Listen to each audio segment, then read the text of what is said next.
Welcome to Black Butterfly Podcast with your host, Drina O'Neill, where raw truth meets real talk. Some episodes may contain language or topics that some might find bold, explicit, or provocative. Audience discretion is advised. She's Bama-born, Detroit-bred, ATL braised, and Dallas buttered.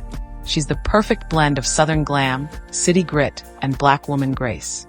She moves between corporate offices and block parties with ease. Unapologetically Black, brushing shoulders with the execs and ghetto bougie alike, never losing her shine. She's a Cancer, tried and through. She's loyal, intuitive, and soft-hearted, but don't get it twisted. She's about that life if necessary. She forgives fast, but don't test her.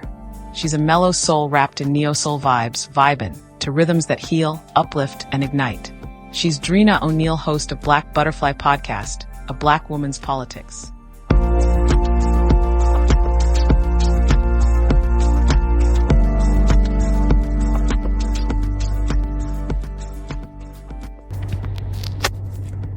You're listening to Black Butterfly Podcast, where Black women own the mic and speak our truths unapologetically. I'm your host, Drina O'Neill, and today's episode cuts deep into the uncomfortable. It's about power, about protection, and about the predators hiding in plain sight.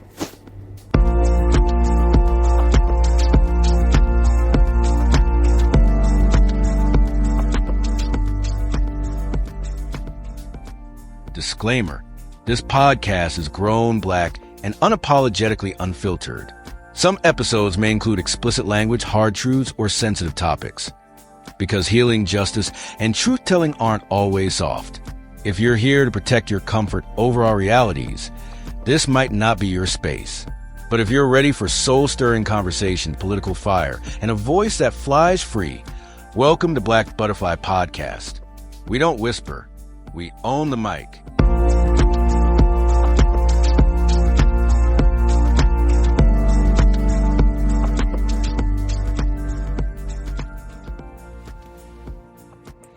The Sean Diddy Combs verdict came down yesterday, and we're talking about what his legal unraveling says about the state of Black women, power, and politics in America.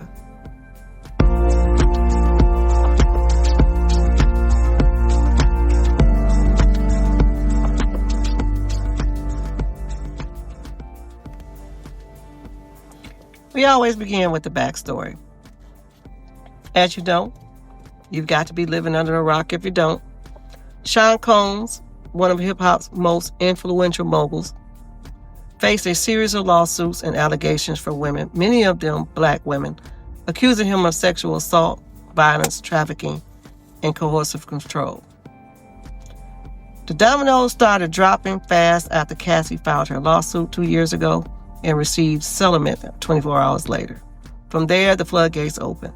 We saw the FBI raids, the leaked footage, the baby oil, the I don't fuck with Diddy reaction from his peers, no pun intended, and outcries from other survivors. The jury delivered a split decision. Diddy was convicted on 2 counts of transportation to engage in prostitution, each carrying a maximum penalty of 10 years. However, he was acquitted on the 2 most serious charges, racketeering conspiracy and sex trafficking. Diddy's bail was denied, so he will remain in custody as he awaits his sentencing scheduled for this October. Prosecutors on the case are seeking a FOUR, that's F-O-U-R, to 5 years on each count, although maximum exposure could be up to 20 years. Even before Diddy was convicted, the court of public opinion had already made the decision and condemned him.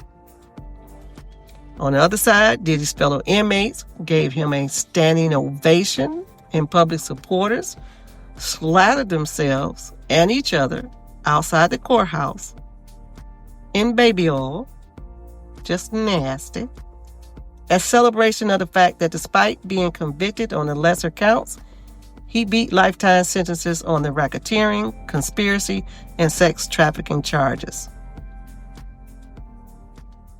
If this is what it takes for a wealthy, connected Black man to even face public accountability, imagine what it takes for an everyday Black woman to come forward, tell her story, to be believed and taken seriously. The whole situation with Diddy reveals a painful truth that we did not witness in the R. Kelly and Bill Cosby trials. In our own communities, the safety and dignity of Black women are negotiable. We are expected to protect the culture, not to bring a Black man down, and handle these traumatizing events in private. But let me ask you something. Who protects us? Cassie's story and the others in the trial wasn't just about an abusive relationship. It was about power, about grooming, about being exploited while being told to smile for the cameras. It was about the price of silence. And that silence isn't just personal. This case was more than just a criminal case. It was a political moment. Okay, let's zoom out for a second and talk about why this isn't just a celebrity scandal. It's a political issue. For one, Black women are already underrepresented in policymaking around issues of intimate partner and domestic violence, sexual assault, and trauma care. Two, public figures like Diddy control not just the entertainment, but the messaging, the images, and the influence behind it.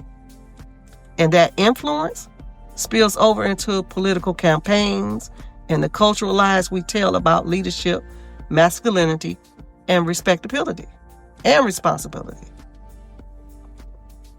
And number three, when justice fails survivors publicly, it sends a chilling reminder, and that reminder is this: if you speak up, you will be punished, socially, financially, or worse.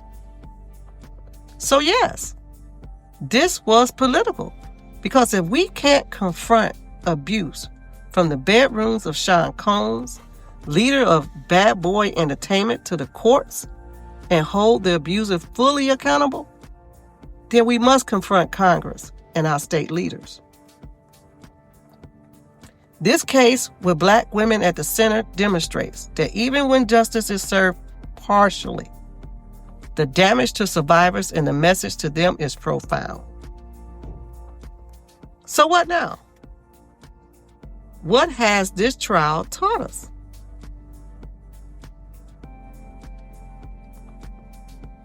This moment is an opportunity for healing, for reckoning, for shifting the power dynamic that has kept Black women silent for far too long. Here's what needs to shift. One, we need more Black women in policymaking. Point blank, period. Especially when it comes to issues that affect us the most. Two, we need more Black women in political offices who focus on survivor justice. Three, we need to divert from celebrity loyalty when it conflicts with our safety.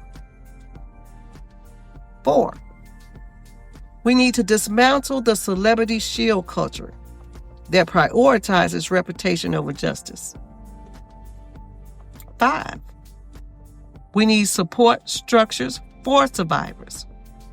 And 6, we need community, accountability, real talk, real support, real protection.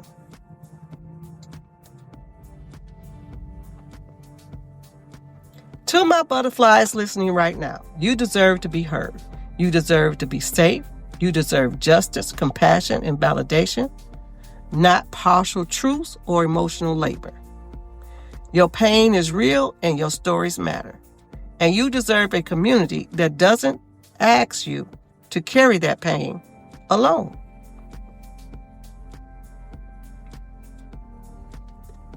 Whether you believe Cassie from the start or struggle to make sense of the headlines, this is your moment to lean in and not look away.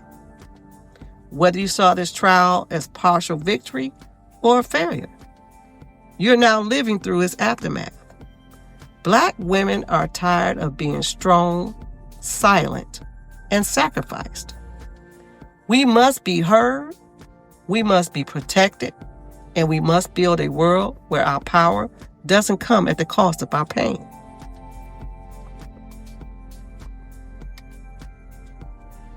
If this episode moved you, share it, tag a friend, start the conversation. If you're moved to take action, share your thoughts with your community leaders, write to your local lawmakers, support survivor groups. Most importantly, continue to pray, protect, and uplift each other. We're not here to counsel. We are demanding accountability. This verdict may not be full justice, but it gives us clarity and community. This has been Black Butterfly Podcast. I'm Drina O'Neill. We speak our truths even when they sting, and even when justice is incomplete. We speak, we rise, we fly. Until next time, fly, black butterfly, fly.